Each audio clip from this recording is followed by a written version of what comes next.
One more mini vlog. ఈరోజు topic ఏంటంటే cleanup ఏ age వాళ్ళు చేయించుకోవాలి, క్లీనప్ చేయించుకోవడం వల్ల ఏంటి బెనిఫిట్స్, అలాగే క్లీనప్లో ఎన్ని స్టెప్స్ ఉంటాయి అనేది ఈ మినీ వ్లాగ్లో చెప్తాను. అందరూ జాగ్రత్తగా వినండి. క్లీనప్ అనేది టీనేజ్ వాళ్ళే చేయించుకోవాలి, అంటే 14 to 19 ఏజ్ ఉన్న వాళ్ళు క్లీనప్ ఖచ్చితంగా చేయించుకోవాలి. ఎందుకంటే వాళ్ళు హార్మోన్స్ చేంజ్ ఉంటుంది కాబట్టి, సో ఆటోమేటిక్గా బాడీలో కూడా చేంజ్ అవుతుంది, ఆటోమేటిక్గా ఫేస్లో కూడా చేంజ్ అవుతుంది. అంటే పింపుల్స్ రావడం, అలాగే డర్ట్ ఎక్కువగా పట్టడం, పోర్స్ ఓపెన్ అయిపోవడం, అలాగే బ్లాక్ హెడ్స్ వైట్ హెడ్స్ పట్టడం జరుగుతుంది ఈ టీనేజ్లోనే.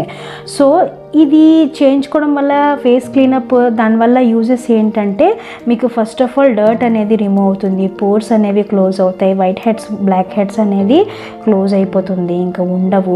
అలాగే స్కిన్లో మంచి గ్లో ఉంటుంది, పింపుల్స్ కూడా రావన్నమాట ఈ ఏజ్లోనే. ఇప్పుడు చేయించుకుంటేనే ఫర్దర్గా 30 yearsకి వచ్చేటప్పుడు మన స్కిన్ అనేది నీట్గా ఉంటుందన్నమాట. సో మరి క్లీనప్లో ఎన్ని స్టెప్స్ ఉంటాయి? ఫస్ట్ అయితే క్లెన్జింగ్ ఉంటుంది, అలాగే స్క్రబ్బింగ్ ఉంటుంది, అలాగే black heads white heads removing ఉంటుంది, స్టీమింగ్ ఉంటుంది, మసాజ్ క్రీమ్ ఉంటుంది, అలాగే ప్యాక్ ఉంటుంది, ఫేస్ ప్యాక్ ఉంటుంది. అబ్బా ఇన్ని చేయాలని అస్సలు అనుకోవద్దు, చెప్పాను కదా మీ స్కిన్ మీరే కేర్ తీసుకోవాలి. కొంతమంది బ్యూటీ క్లినిక్కి వెళ్తుంటారు ట్రీట్మెంట్స్ కోసం. అలా వెళ్ళలేకపోయిన వాళ్ళైతే ఇంట్లోనే చక్కగా మనకి దొరికే ఐటమ్స్తోనే క్లీనప్ అనేది నీట్గా చేసుకోవచ్చు అన్నమాట.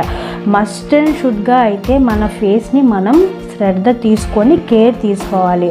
ఎందుకంటే ఫేస్లో తర్వాత చాలా మార్పులు జరుగుతాయి అన్నమాట. ఇప్పుడు ఈ వీడియోలోని నేను క్లీనప్ ఎలా చేసుకోవాలి, క్లీనప్ స్టెప్స్ ఏంటి, క్లీనప్ ఎవరు చేసుకోవాలి, చేసుకోవడం వల్ల యూజెస్ ఏంటి అని మాత్రమే చెప్పాను.